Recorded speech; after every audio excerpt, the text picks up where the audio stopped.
a great day when you're hanging around. Nothing's ever gonna bring me down. Good times are coming our way. Whenever, wherever, whatever today. Today is going to be a great day. I am Nikki G, your host. Welcome to the Lone Doctrine, the food for thought exploration station, and your place in making today better than yesterday. Are you feeling anxious? I've been feeling anxious lately for my own personal reasons, but the energy within the world is palpable, especially here in the U.S. No, this isn't a political or religious podcast, but we sometimes can't help but be affected by the system and the culture that we live in.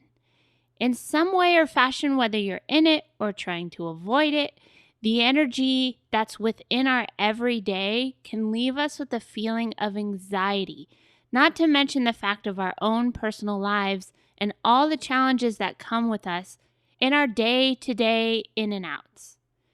As I move on from that rant, our topic of the month, you guessed it, is anxiety. What is anxiety?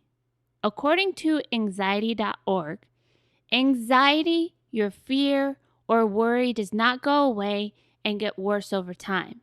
It can influence your life to the extent that it can interfere with daily activities like school, work, or relationships. Fear, stress, and anxiety are normal feelings and experiences, but they can also be much more complex. Butterflies in your stomach before an important event, worried about how you will meet a deadline, nervous about a medical or dental procedure.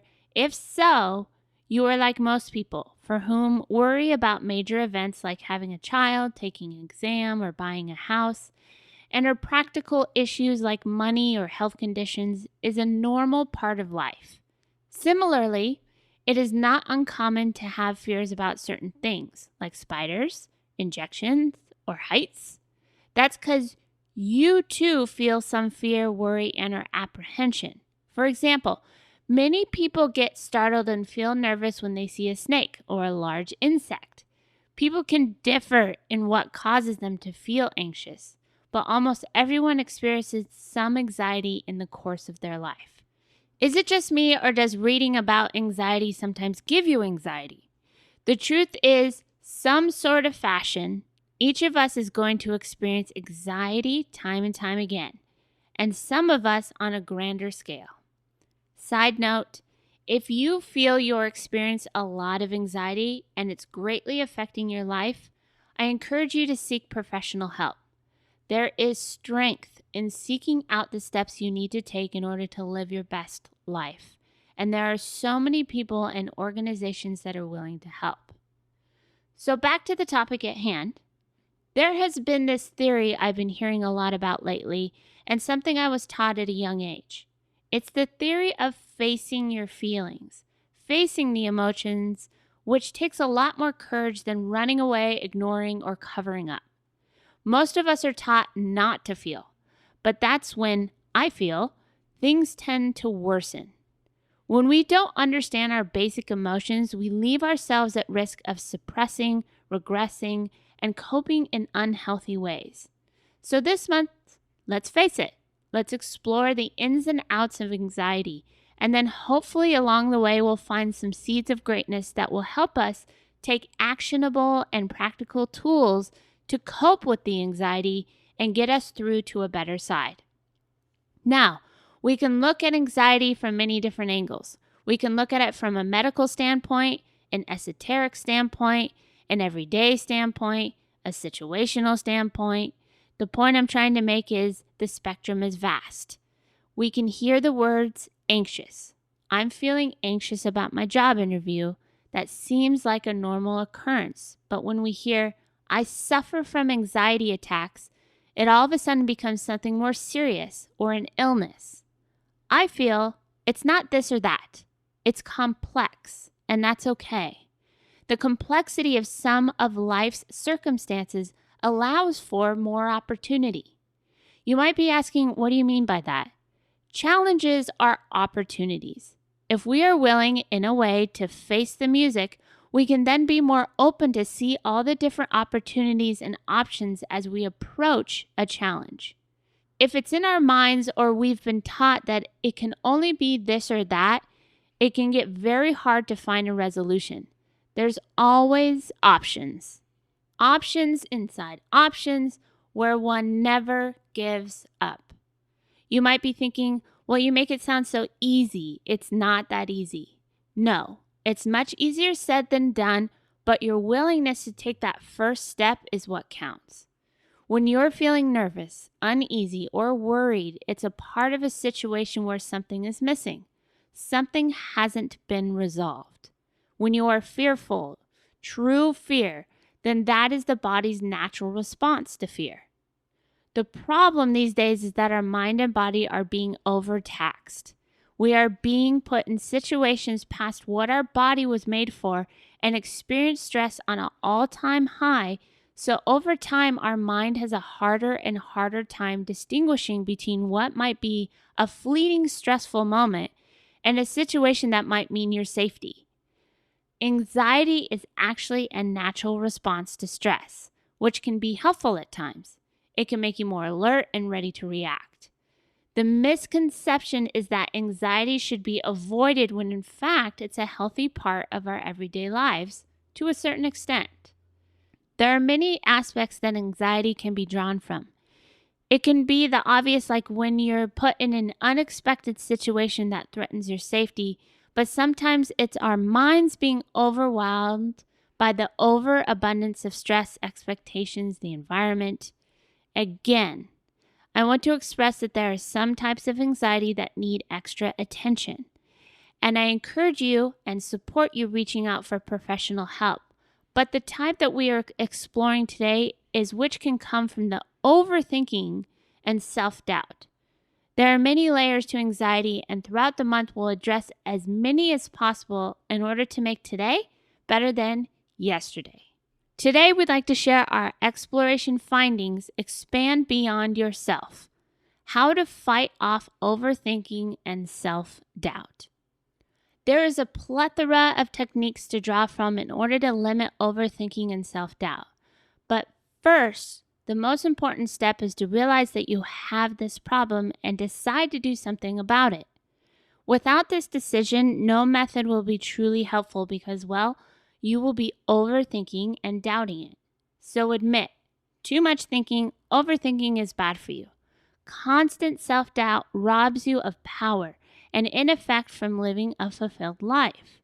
Treat them as enemies. Fight them relentlessly till the end of your life. Those vices are part of the human constriction. They will always accompany you. Even millionaires face them. Resolve to always fight them and never give up. Only then reach for specific techniques. 3 brains that add to your overthinking and self-doubt. We have 3 brains stuffed inside our skulls. The reptile brain that is responsible for all the anatomic functions and the most basic emotions. The limbic brain that is responsible for emotions and social interactions. In big part, it creates a subconscious mind. And the rational brain, in which our conscious mind resides, its language is language, words, abstractions, symbols. A faulty self-talk is a result of a faulty feedback system between the 3 brains. Your reptile brain finds cortisol, the stress hormone, in your veins and signals, heck, something is wrong with us, beware. This signal stirs the limbic brain, and it generates emotions of fear and anxiety. Those emotions reach out to your conscious brain, and you speak blabber to yourself. I'm no good, I'm afraid to do this, I'll fail, and my world will end. Those words generate even more negative emotions, and they cause to generate more stress hormones. It's insane. It's no way to lead one's life. If you want to turn the situation around, you need to employ your conscious mind. So here are some effective ways. Number 1, journal. Words, the structured language, is a natural environment of your rational brain. It's your territory, not your subconscious minds. Talk with yourself on paper, not in your head. In your head, you are beaten before you even start. Each exchange of words spawns zillions of signals in your brain. You react to them instead of act. You fall prey to your awful thinking habits. You're worthless. Yeah, I'm worthless. Let's eat some ice cream. Oh, now you are even more worthless. One thought generates into a habit loop, and you almost don't consciously process those words. Take the dispute on paper, and now it looks ridiculous. Your subconscious arguments are weak and stupid. You can at last rationally talk with your emotions. Number 2, mantra. Break the dispute in your head with mantra. Don't talk to yourself like that. Whenever self-doubt strikes, answer with the short line of your own. Couple it with some catchy tune and sing it several times in your head. I've got my favorite one from Les Brown. It's possible. Refuse to get into any counterproductive dialogue with yourself. Use the demoting phrases from your subconscious as triggers to your mantra. You are a failure. No, it's possible, it's possible, it's possible. You can't do it. It's possible, it's possible, it's possible. That will end badly for you.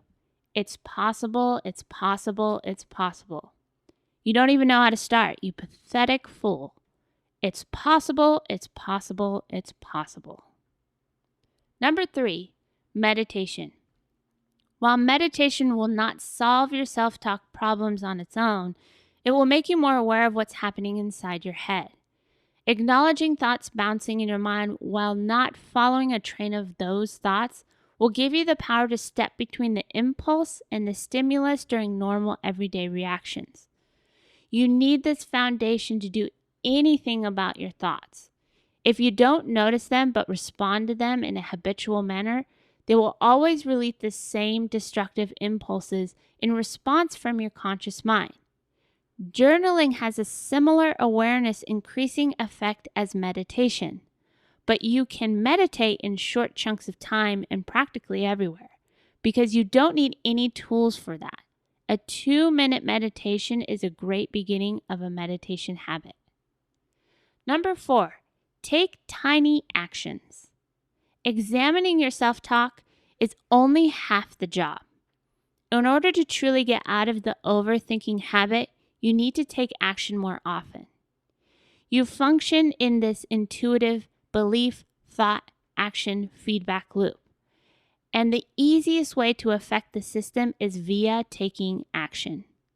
An average person has little to no control over their thoughts and even less control over their beliefs.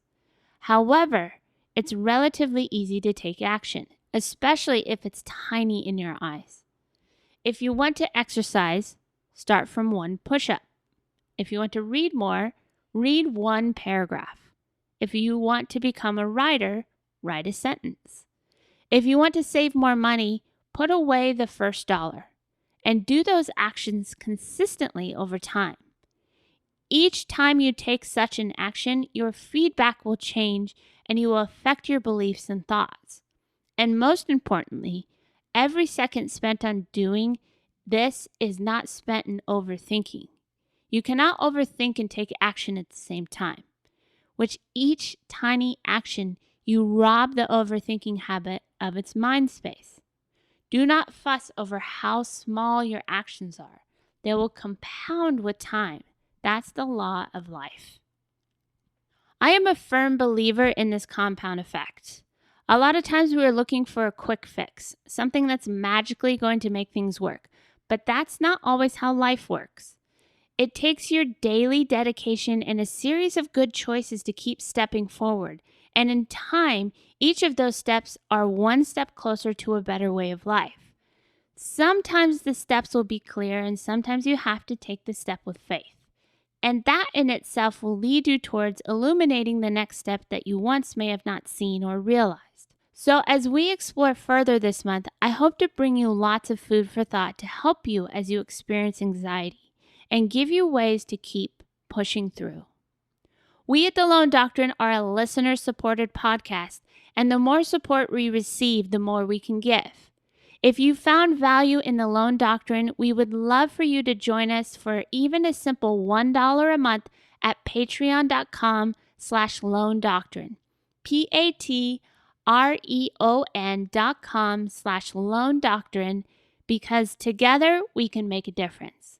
We hope to see you there and to also join us on all our platforms like Facebook, Instagram, Twitter at Lone Doctrine. Thank you again for tuning in, and remember to keep fighting the good fight.